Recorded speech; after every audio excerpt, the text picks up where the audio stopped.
Olá pessoal, bom dia, boa tarde, boa noite a todos.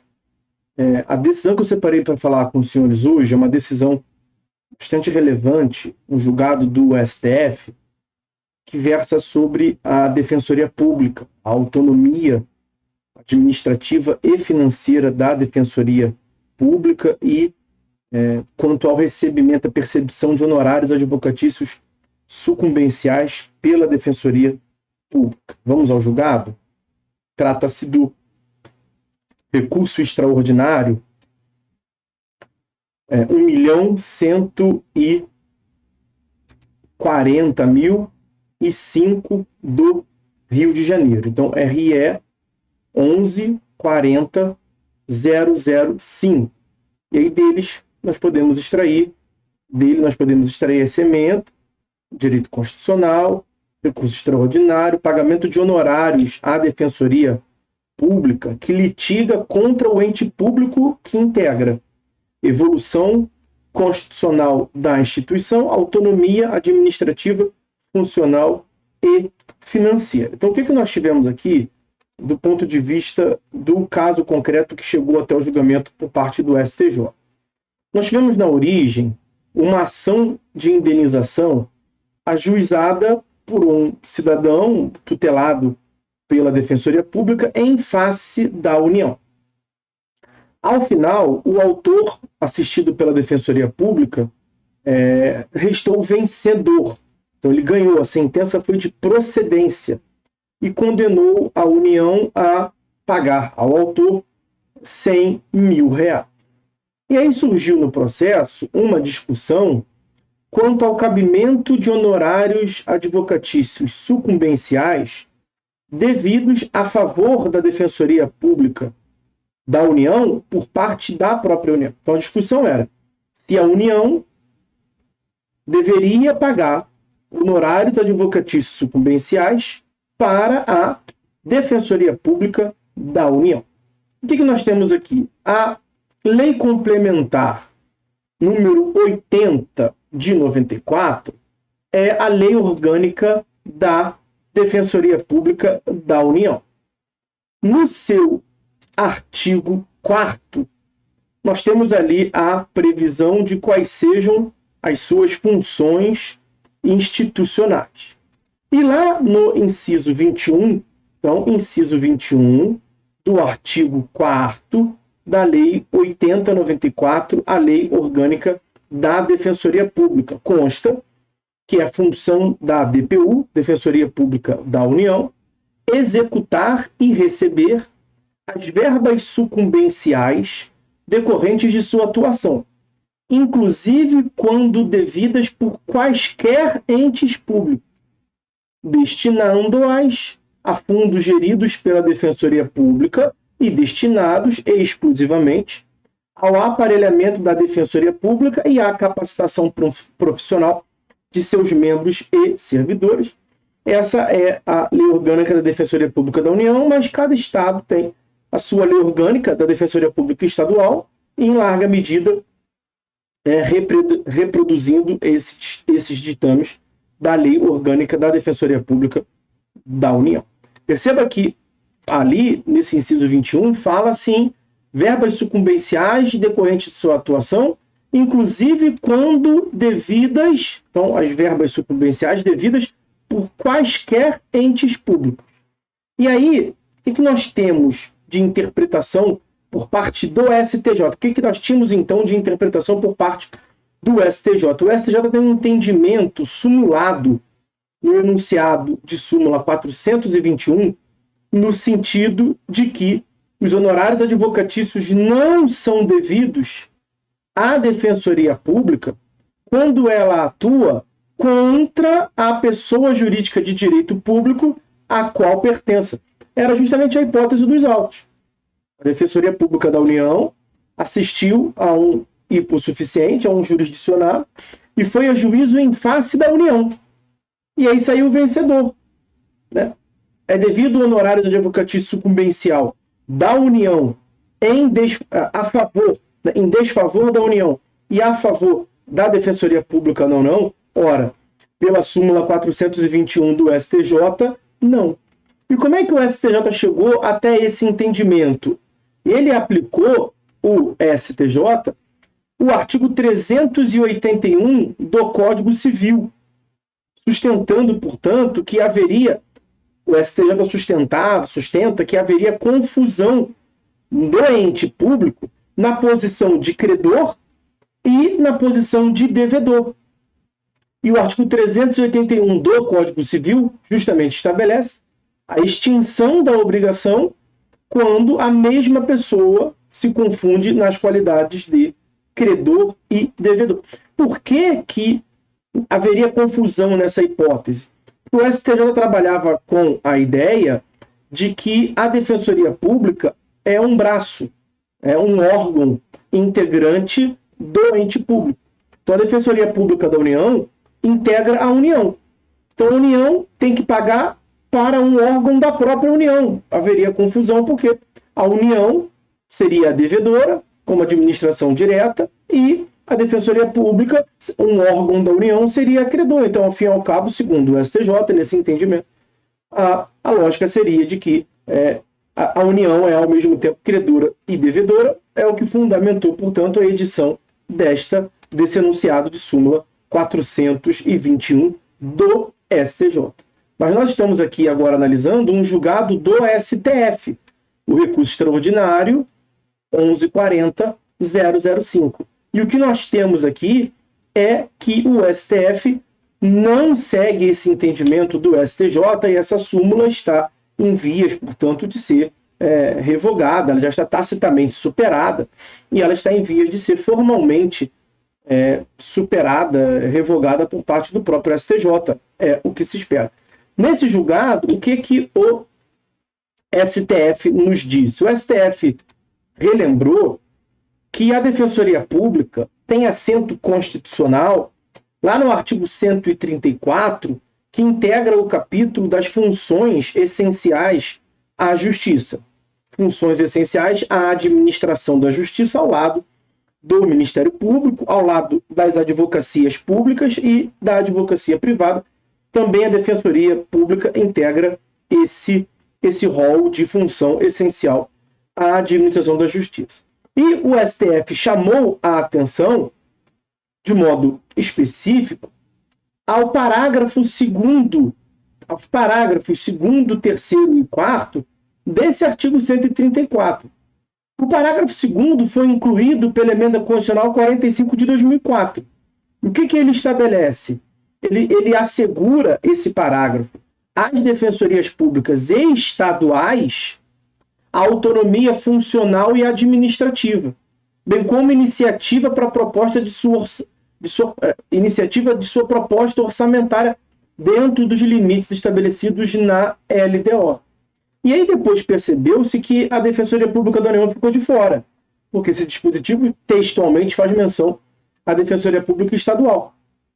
Mas o parágrafo 3º do 134, incluído pela Emenda Constitucional 74 de 2013, estendeu essas garantias do parágrafo 2º também às Defensorias Públicas da União e do Distrito Federal. E aí, por fim, a Emenda Constitucional 80 de 2014 incluiu também nesse artigo 134 o seu parágrafo 4º, estabelecendo que são princípios institucionais da Defensoria Pública a unidade, a indivisibilidade e a independência funcional, aplicando-se também no que couber o disposto no 93 e o inciso 2º do 96 da Constituição Federal, que não nos interessam aqui.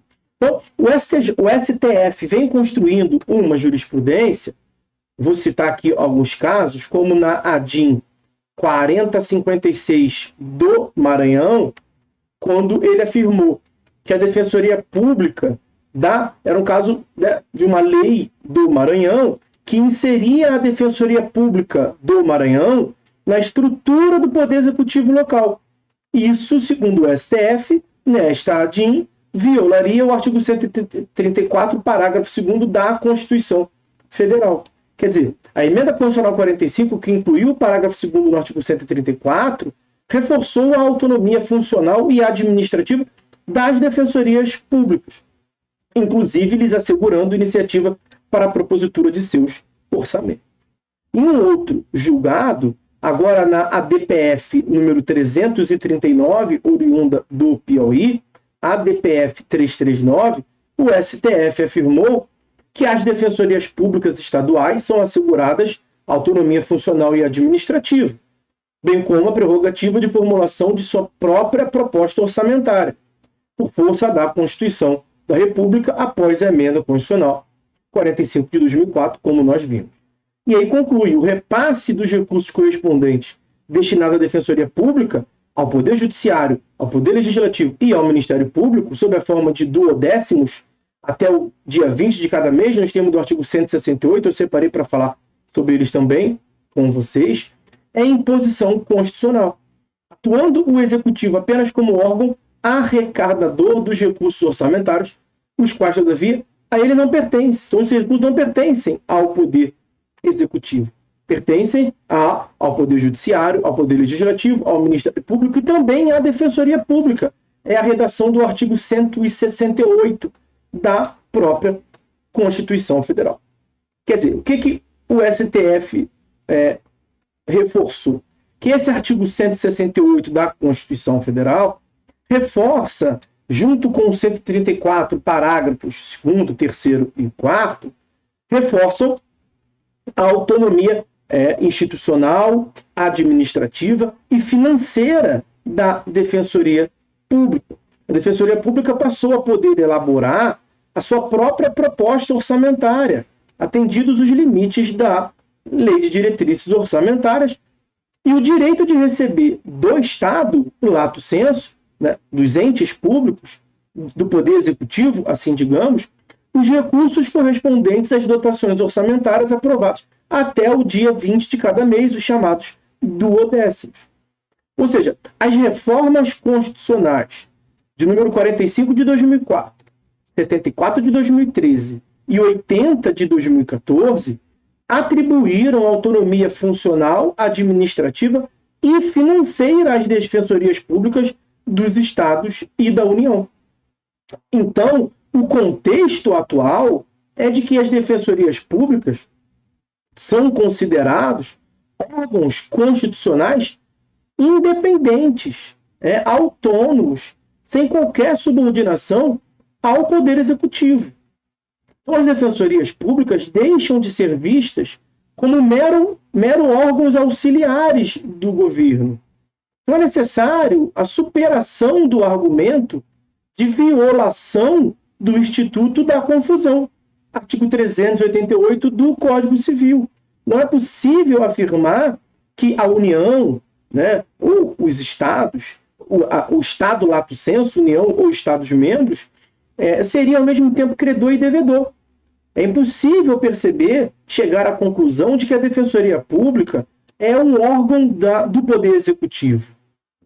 A Defensoria Pública não pode ser considerada como um mero órgão da administração direta, porque a Defensoria Pública goza de autonomia funcional, administrativa e financeira, conforme os parágrafos 2º, 3º e 4º do artigo 134 da Constituição Federal e o artigo 168, que nós estamos aí a ver agora, e eu acabo de mudar para os parágrafos 2º, 3º e 4º do artigo 134, que mencionamos ainda há pouco. Quer dizer, em outro argumento, os honorários destinados a um fundo de aparelhamento da Defensoria Pública e a capacitação profissional de seus membros e servidores são assegurados no artigo 4º, inciso 21, da Lei Orgânica da Defensoria Pública, que nós mencionamos ali, a Lei Complementar 80 de 94, além desse artigo 4º, inciso 21, também consta menção no artigo 46, inciso 3º, no artigo 91, inciso 3º, no artigo 130, inciso 3º, todos da Lei Complementar 80 de 94 para a União e nas leis complementares dos estados que disciplinam a Defensoria Pública no âmbito local. Quer dizer, os honorários sucumbenciais acabam atuando também como desestímulo à litigiosidade excessiva e como estímulo à autocomposição de conflitos. Então, serve como o desincentivo a oposição de resistência injustificada por parte do ente público, seja a União ou os Estados. A ausência de condenação do Estado, lato sensu, União ou Estados-membros, ao pagamento de honorários de sucumbência destinados à Defensoria Pública, pode, na verdade, atuar como um estímulo à interposição de recursos inviáveis e protelatórios pelo ente público, com vistas a prolongar demasiadamente o processo, já que não vai ter nenhuma repercussão, nenhum impacto na verba sucumbencial. Quer dizer, eventual condenação em honorários à Fazenda Pública, honorários da Fazenda do ente público à Defensoria Pública, acaba servindo como um estímulo à resolução administrativa dos conflitos, evitando, portanto, uma ação judicial e um postergamento da ação judicial que acabaria repercutindo no valor dos honorários sucumbenciais destinados à Defensoria Pública. Então, com base nesses argumentos, o que o STF fez nesse recurso extraordinário com repercussão geral reconhecida? Fixou as seguintes teses de repercussão geral do tema 1002, o tema que ganhou numeração 1002. Primeira tese, a de que é devido o pagamento de honorários sucumbenciais à Defensoria Pública, quando representa a parte vencedora em demanda ajuizada contra qualquer ente público, inclusive aquele que integra, mesmo quando a Defensoria Pública litiga em face do ente público que ela formalmente integra, é devido a honorários sucumbenciais para ela, porque ela é autônoma, administrativa e financeiramente. Segundo item da tese, o valor recebido a título de honorários sucumbenciais deve ser destinado exclusivamente ao aparelhamento das defensorias públicas, vedado seu rateio entre os membros da instituição. Quer dizer, o valor não vai ser partilhado entre os defensores. É um valor destinado para o aparelhamento e para o incremento técnico, acadêmico e mesmo físico, com as estruturas, com o maquinário da Defensoria Pública, para que ela possa melhor atender os desígnios constitucionais na tutela dos interesses dos hipossuficientes. Então, provavelmente, essa súmula 421 do STJ, ela será formalmente revogada. Ela já está tacitamente superada por essas decisões do STF, mas provavelmente em breve o STJ irá cancelar. Ok? Então, esses os argumentos e as considerações que eu separei para fazer com os senhores com base nesse relevante julgado. Nós vamos ficando por aqui. Fiquem com Deus e até a próxima.